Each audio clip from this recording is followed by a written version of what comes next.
नमस्कार प्यारे दोस्तों। जैसा कि आप सभी को ज्ञात है कि एमजीओसी ने अपने टाइम टेबल जो है वो निकाल दिए हैं।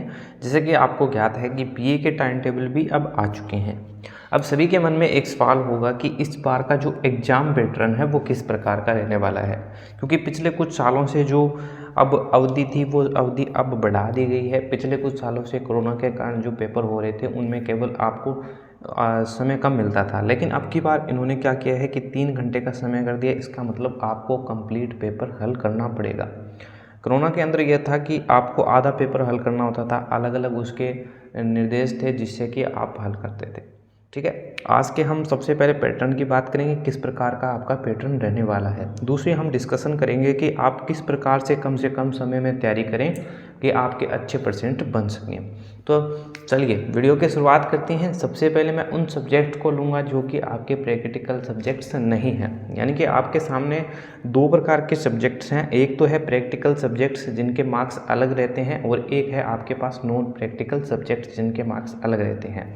सबसे पहले हम चर्चाएं करते हैं, जैसे कि आपके पास हिंदी साहित्य है, इंग्लिश लिटरेचर है, या और भी कैसे बहुत सारे सब्जेक्ट्स हैं जो कि आपके नॉन प्रैक्टिकल है, जिनके अंदर आपके दो पेपर होते हैं। ठीक है, मैथ की डिस्कशन नहीं कर रहा, मैथ का भी पेपर होता है, लेकिन वो तीन पेपर होते हैं, उसके अलग अलग उसका अलग पैटर्न है। टोटल हमारे पास जो मैक्सिमम मार्क रहेंगे वो रहेंगे 200 के। चलिए सबसे पहले पैटर्न की बात करते हैं। तो सबसे प्रथम हमारे जो पेपर रहेगा वो नॉन प्रैक्टिकल जो रहेगा 100 अंक का। यहाँ पे पेपर 2 की बात करें तो वो भी रहेगा हमारे पास 100 अंक का। ये तो हो गई नंबर की बात, यानी कि टोटल आप देखोगे यहाँ से 200 नंबर के हमारे पास पेपर आएगा। अब यहाँ से हमें मिनिमम जो मार्क्स हैं, ये तो टोटल मार्क्स हैं, मिनिमम पासिंग जो मार्क है, पासिंग अगर हम बात करें पासिंग मार्क्स की, तो वो हमारे पास रहने वाले हैं 72, यानी कि 72। अब यहाँ पे ये तो बात हो गई कि पेपर कितने नंबर का होगा। अब पेपर किस प्रकार का आएगा वो भी देख लीजिए। आपके पास टोटल 3 आवर्स रहेंगे, यानी कि 3 घंटे का समय रहेगा जिसके अंदर आपको पेपर हल करना पड़ेगा। सबसे पहले पेपर 1 और पेपर 2 दोनों के पैटर्न समान रहेंगे। थोड़ी सी चर्चाएं कर लेते हैं हम इसके पेपर के बारे में, यानी कि BA first year, second year और फाइनल, यानी कि लगभग पैटर्न जो है आपका समान रहेगा। सबसे पहले देखिए पेपर 1 की हम डिस्कशन करने वाले हैं, आपको किस प्रकार से पेपर 1 देखने को मिलेगा। तो सबसे पहले आपकी जो यूनिट्स बोले या इकाइयाँ बोले वो है टोटल 5। आपका जो प्रत्येक पेपर है वो 5 यूनिट्स के अंडर डिवाइडेड है। यूनिट्स कह दो चाहे आप इकाइयाँ कह दो, जैसे कि हम छोटी क्लासों में पाठ वगैरह भी कहा करते थे उनको। तो टोटल 5 यूनिट्स के अंदर डिवाइडेड है, जैसे कि आपने सिलेबस के अंदर भी देखा होगा। अब पेपर जो फर्स्ट है वो 5 यूनिट्स के अंदर डिवाइडेड है, जिसमें आपके सामने सबसे पहले है खंड ए, या खंड ए बात करूं, सेक्शन ए बात करूं, तो ये हमारे पास रहेगा, यानी कि जिसमें हमारे पास छोटे क्वेश्चन देखने को मिलेंगे, कम शब्दों के क्वेश्चन। तो खंड ए हमारे पास रहेगा, जिसके अंदर कुल आपको जो क्वेश्चंस हैं वो देखने को मिलेंगे। कुल क्वेश्चनों की संख्या मिलेगी 10, और 10 के 10 क्वेश्चन करने अनिवार्य हैं। ठीक है, प्रत्येक क्वेश्चन आपका रहेगा, यानी कि 10 क्वेश्चन रहेंगे, प्रत्येक करना अनिवार्य है। प्रत्येक अंक जो है वो 2 नंबर का रहेगा, यानी कि प्रत्येक यूनिट से आप देखोगे तो हमारे पास 2 क्वेश्चन आए हैं, यानी कि टोटल मार्क्स हो गए यहाँ पे 20, यानी कि ये हो गए अंक। ठीक है, अब हमारे पास प्रत्येक यूनिट से हमारे पास यहाँ पे कितने मार्क्स आए हैं। देखिए यूनिट्स की बात करें तो एक यूनिट से हमें 2 क्वेश्चंस देखने को मिले हैं। अब ये तो बात हो गई। अब इनकी जो शब्द सीमा है वो भी देख लीजिए। शब्द सीमा, एक शब्द सीमा निर्धारित है कि आपको जो है वो 50 अंक के जो है वो 50 शब्द के रूप में इस सूत्र को देना है। ठीक है, ये तो हो गया खंड ए। अब हम बात करें खंड ब की, क्योंकि 3 सेक्शन के अंदर ये डिवाइडेड है खंड ब। तो इसके अंदर आपके सामने कुल प्रश्न रहेंगे। ये मैं उनकी बात कर रहा हूँ जो कि नॉन प्रैक्टिकल सब्जेक्ट है, जिनमें आपके प्रैक्टिकल नहीं होते हैं। तो कुल क्वेश्चन जो रहेंगे उनकी संख्या रहेगी 7, यानी कि कुल आपके पास 7 क्वेश्चन आएंगे। वो किस प्रकार से आएंगे, यूनिट्स के हिसाब से वो डिवाइडेड हो जाएंगे। आपको केवल उनमें से 5 क्वेश्चन अटेम्प्ट करने हैं और 8 अंक के रहेंगे। ये हमारे पास क्या है, 8 जो है वो प्रत्येक क्वेश्चन का अंक है। तो यहाँ से टोटल आपके पास 40 अंक हो चुके हैं। अब इन क्वेश्चनों की जो शब्द सीमा है वो आपके पास निर्धारित रहेगी 200 शब्दों की, यानी कि इनकी जो शब्द सीमा है वो 200 नंबरों की रहेगी। अब आगे हम बढ़े यदि खंड स की तरफ, खंड जो अंतिम रहेगा वो खंड रहेगा 6 और ये काफ़ी ज़्यादा इम्पोर्टेंट है क्योंकि यही आपको अधिक से अधिक अंक बना के देगा। अब इसके अंदर बात करें सबसे पहले कुल अंक, कुल क्वेश्चंस की, तो वो संख्या रहेगी आपके पास टोटल 4, यानी कि कुल आपको क्वेश्चंस जो है वो 4 देखने को मिलेंगे। यानी कि इनमें से आपको केवल 2 क्वेश्चंस करने हैं और एक क्वेश्चन जो आपका रहेगा वो रहेगा 20 अंक का, क्योंकि यही बहुत अधिक इम्पोर्टेंट है, क्योंकि ये हमारे पास रहेगा, क्योंकि पासिंग मार्क हमारे पास बेहतर है। यदि आप ये कर लेते हो तो भी आपके 40 अंक यहाँ से बन जाएंगे और अलग अलग यूनिट से बन जाएंगे। तो ये तो बात हो गई हमारे पास जो नॉन प्रैक्टिकल सब्जेक्ट्स हैं। आप देखोगे इसकी जो शब्द सीमा है वो 500 निर्धारित है, ठीक है। यानी कि ये तो हो गया हमारे पास। अब की बार कितना हो गया, आप देखोगे टोटल हमारे पास 40 40 80 और 2 100 अंक का पेपर हो चुका है। प्रत्येक जो नॉन प्रैक्टिकल आपके पास पेपर होगा वो इसी प्रकार का आएगा। कुछ पेपर ऐसे हैं जो कि जैसे कि आपके ड्राइंग के पेपर हैं, उनका अंक जो है वो अलग रहेगा, लेकिन ज़्यादातर जो क्वेश्चंस है जो आप 3 सब्जेक्ट्स लेते हो वो इस प्रकार से रहेंगे। यानी कि आपको काफ़ी सारे कंपलसरी सब्जेक्ट होंगे, उसके अलावा आपके पास इस प्रकार के सब्जेक्ट्स रहेंगे, ठीक है। यानी कि खंड ए हमारे पास इस प्रकार से रहेगा, खंड ब भी हमारे पास इस प्रकार रहेगा, खंड स जो हमारे पास है वो इस प्रकार से रहेगा। ये तो हो गई बात, ठीक है।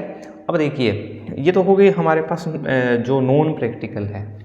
अब यदि हमें मैक्सिमम मार्क्स अचीव करने हैं, प्राप्त करने हैं, तो क्या करना पड़ेगा, तो कम से कम आप क्या कीजिए 2 यूनिट्स तैयार कर लीजिए। कितनी यूनिट्स, 2 यूनिट्स बिल्कुल प्रिपेयर करके रखिएगा। अब उससे फ़ायदा क्या होगा, तो आप देखोगे खंड ए से हमारे पास टोटल कितने क्वेश्चन आएंगे, तो हमारे पास प्रत्येक यूनिट से 4 क्वेश्चन आएंगे, तो हमारे पास 2 क्वेश्चन आते हैं, तो 4 क्वेश्चन आ चुके हैं। और प्रत्येक का जो है हमने कहा था कि 2 अंक आएंगे, तो यहाँ से 8 अंक के यहाँ से आपने क्वेश्चन हल कर लिए, ठीक है। यदि हम खंड ब से बात करें तो खंड ब से 2 यूनिट से प्रत्येक से लगभग हमारे पास इसमें जो है 7 क्वेश्चन आते हैं और 5 क्वेश्चन करने अनिवार्य हैं। तो इसका मतलब है कि हमारे पास 2 क्वेश्चन आ चुके हैं, प्रत्येक क्वेश्चन 8 नंबर का है, तो यहाँ से हमारे पास हो चुका है 16 अंक का, ठीक है। इसके अलावा खंड रह गया हमारे पास कौन सा, खंड रह गया हमारे पास 6, और यहाँ पे आप देखिए 2 हमने यूनिट्स तैयार की, 2 क्वेश्चन हमने अटेम्प्ट किए और 20 नंबर का प्रत्येक क्वेश्चन है, तो 40 आ चुके हैं। तो अब इसका टोटल कर दीजिए। अब देखिए यहाँ पे 8 और 6 24 हो चुका है, और यहाँ पे ये देखिए 64 हो चुका है। 64 अंक एक पेपर हमें बना के दे रहा है। 64 अंक जो है वो एक पेपर हमें बना के दे रहा है, और दोनों पेपर हम देखें यानी कि 64% अंक जो है, यदि आप 2 यूनिट कंप्लीटली तैयार कर देते हो तो हमें बना के दे रहा है ना। हो सकता है कुछ कम कर दें, तो भी आप देखोगे यदि आपने केवल 2 ही यूनिट्स तैयार की हैं तो आपको 60% तक लेके जाने का कार्य कर रहा है। 60% तक आसानी से लेके जा सकते हो, ठीक है। यदि आप इसमें 3 यूनिट्स तैयार कर लेते हो तो आप देखोगे इसमें आपके जो है वो 4 अंक और अधिक हो जाएंगे, और इसमें आपके जो है वो 8 अंक और अधिक हो जाएंगे। यानी कि 4 और 8 काफ़ी ज़्यादा हो गए, यानी कि 80% के तकरीबन आप पहुंच चुके हो, ठीक है। और अब हम बात करेंगे नॉन प्रैक्टिकल सब्जेक्ट्स की। अब देखिए प्रैक्टिकल सब्जेक्ट्स के अंदर भी क्या है, प्रैक्टिकल सब्जेक्ट्स के अंदर थोड़ा सा डिवाइडेड हो गया है। टोटल जो क्वेश्चन नंबर रहेगा वो तो 200 मार्क्स का ही रहेगा, है ना, 200 मार्क्स। लेकिन अब हुआ क्या है कि यहाँ पे 200 अंक का रहा है, यानी कि हुआ क्या है कि अब जो है हमारे पास प्रैक्टिकल सब्जेक्ट भी आ चुका है। तो इन्होंने क्या किया, पहले पेपर को तो कर दिया 75 अंक का, और दूसरे पेपर को भी कर दिया 75 अंक का। यानी कि ये तो है 75 अंक का पेपर और ये भी है 75 अंक का पेपर। समय की अवधि वही रही है हमारे पास, यहाँ पे ये हो चुका है 150 अंक का पेपर, ठीक है। अब 150 अंक का पेपर हो चुका है और 50 के अंक का हमारे पास प्रैक्टिकल रहा है। प्रैक्टिकल का समय अलग रहेगा, उसका जो निर्धारण है वो अलग तरीके से रहेगा। अभी जो है वो स्क्रीन आपके प्रैक्टिकल हो चुके हों तो इसकी हम चर्चाएं नहीं करेंगे, ठीक है। हम चर्चाएं किसकी करने वाले हैं, केवल पेपर की। अब मैं इतना आपको बता देता हूँ, यदि आपके पास प्रैक्टिकल सब्जेक्ट्स हैं तो आपको मिनिमम मार्क्स कितने लाने पड़ेंगे, शायद इसमें 18 मिनिमम मार्क्स थे, ठीक है। इसमें शायद आपके पास 18 मिनिमम मार्क्स थे और 75 अंक का ये रहने वाला है आपके सामने। हाँ, 75 अंक का रहने वाला है। इसमें जो मिनिमम मार्क्स हैं, मिनिमम अंक जो है आपको 18 ला के आने पड़ेंगे। और इसके अंदर बात करें तो आपके जो मिनिमम अंक होंगे वो होंगे 54 अंक।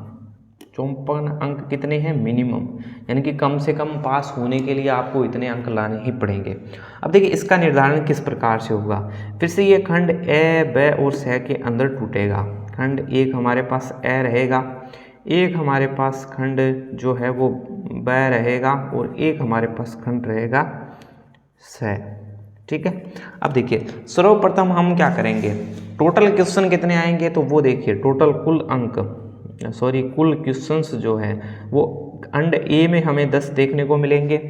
और जो हमें करने कितने पड़ेंगे, 10 अंक करने पड़ेंगे, 2 प्रत्येक का अंक रहेगा। ये क्या है हमारे पास अंक है, यानी कि टोटल हमारे पास हो चुके हैं 20 नंबर के। ठीक है, इसका मतलब हम कह सकते हैं कि प्रत्येक यूनिट से 2 क्वेश्चंस मिले हैं। खंड ब की बात करें तो इसी प्रकार आपको 10 क्वेश्चंस देखने को मिलेंगे। इसमें आपको प्रत्येक यूनिट से 2 क्वेश्चन देखने को मिलेंगे, वो भी किसके अंदर, अथवा के अंदर। ठीक है ना, अथवा के अंदर देखने को मिलेंगे। उनमें से आपको कोई एक क्वेश्चन हल करना होगा। फिर से वही शब्द सीमा रहेगी 50 की। इसकी ये बात करें तो शब्द सीमा हमारे पास 50 की रहेगी। खंड ब में केवल हमें 5 क्वेश्चंस अटेम्प्ट करने हैं और प्रत्येक क्वेश्चन का अंक रहेंगे 5। अब इसमें थोड़ा बदलाव कर दिया है तो यहाँ पे ये 25 अंक हो चुके हैं। इसके अंदर बात करें तो आपको टोटल 5 क्वेश्चंस देखने को मिलेंगे, जिनमें से आपको केवल 3 क्वेश्चंस हल करने हैं और इसकी जो आंसर रहेंगे वो 10 नंबर के रहेंगे, है ना, 10 नंबर के अंक रहेंगे। ये हमारे पास अंक है। ठीक है, अंक है।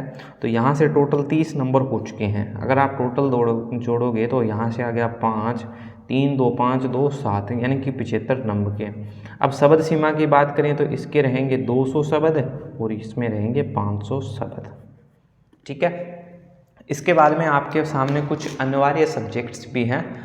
इससे पहले हम देख लेते हैं यदि हम यूनिट्स 2 या 3 तैयार करते हैं तो क्या होता है।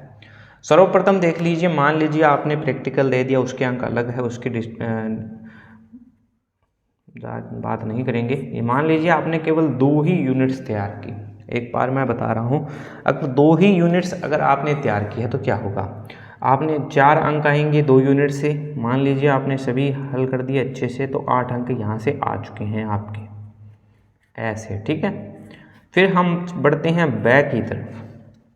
बैक की तरफ बढ़ते हैं तो प्रत्येक यूनिट से आपको एक एक क्वेश्चन देखने को मिला। आपने केवल 2 यूनिट्स तैयार किए तो 2 क्वेश्चन देखने को मिले 5 अंक के, तो 10 अंक यहाँ से हो गए। और 2 क्वेश्चन आपने जो है वो सह से हल किए हैं। कितने यूनिट तैयार किए थे आपने? केवल 2। तो 2 यहाँ से हल किए, प्रत्येक 10 क्वेश्चन का है तो यहाँ से 20 नंबर आ गए। 20 हो गए, 10 और 30 हो गए, 5 38 हो गए, सॉरी 8 है ना, 38 अंक हाँ यहाँ से हमें प्राप्त हो चुके हैं। अब देखिए यदि हम यूनिट्स 3 तैयार कर लेते हैं, यदि मान लीजिए आपने कम समय में यूनिट्स तैयार करनी है अच्छे से, अगर आपने 3 यूनिट तैयार कर ली, ये मैं एक की बता रहा हूँ, अगर आपने दोनों के अंक जोड़ेंगे तो काफ़ी अच्छे अंक बनेंगे।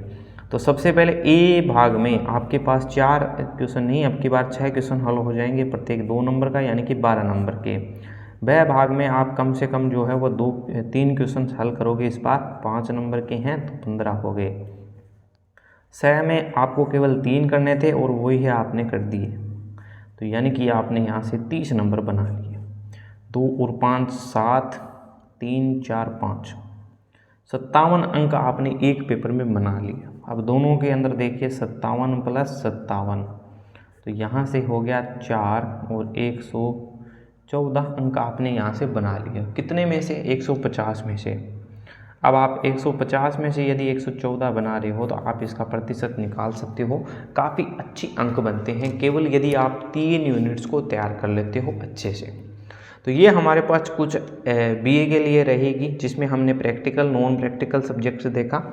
अब मान लीजिए कुछ ऐसे सब्जेक्ट्स हैं जो कि हमारे पास कंपलसरी हैं, यानी कि एक बार 1 वर्ष के अंदर हमें करने पड़ते हैं हल। तो एमजीएसयू के लिए हम बात कर रहे हैं, तो ऐसे कंपलसरी सब्जेक्ट्स जो है हमारे पास को टोटल रहेंगे 4 इस प्रकार से। अगर मैं यहाँ पे अंक की बात करूँ तो वो भी हम देखेंगे, और मिनिमम आपको कितने अंक चाहिए वो भी हम बात करेंगे। इनका थोड़ा सा पैटर्न अलग रहेगा। सबसे पहले देखिए हमारे पास कंपलसरी सब्जेक्ट्स के अंदर है जनरल हिंदी। जनरल हिंदी की बात करें तो 100 अंक का रहेगा, जिसमें हमें कम से कम 36 अंक लाने पड़ेंगे। इसका थोड़ा सा पैटर्न अलग है। इसका जनरल इंग्लिश में भी इसी प्रकार से 100 अंक का रहेगा, जिसमें से हमें इसमें 36 अंक लाने पड़ेंगे, ठीक है। और एलिमेंट्री कंप्यूटर एप्लीकेशन जो है ओ मार्क शीट के रूप में आपको 100 क्वेश्चंस देखने को मिलेंगे, जिनमें आपको ए-बे-सैदे के रूप में आपको भरना होगा, और इसमें कोई भी नेगेटिव मार्किंग नहीं है। कम से कम पास होने के लिए आपको 36 अंक चाहिए, यानी कि सामान्य आपके पास कंप्यूटर का नॉलेज होना चाहिए। एनवायरनमेंट स्टडी के अनुसार भी आपको 100 अंक का पेपर मिलेगा। ओ मार्क शीट आपको भर के आनी पड़ेगी, जिसमें से आपको 36 अंक मिलेंगे, और ये भी काफ़ी अच्छा पेपर है। उम्मीद करते हैं आपको ये सभी डिटेल्स जो है वो समझ में आई होगी। यदि आपको इनसे रिलेटेड कोई भी क्वेरी हो या आपको पूछना हो तो बताइएगा। इसमें हमने मैथ का डिस्कशन नहीं किया है, मैथ का थोड़ा सा पैटर्न अलग है, उसके लिए एक स्पेशल वीडियो बनाएंगे, ठीक है। मिलते हैं, धन्यवाद आपसे नेक्स्ट वीडियो में। अगर आपकी कोई भी समस्या हो तो हमारे कमेंट्स के माध्यम से आप हम तक शेयर कीजिएगा। धन्यवाद।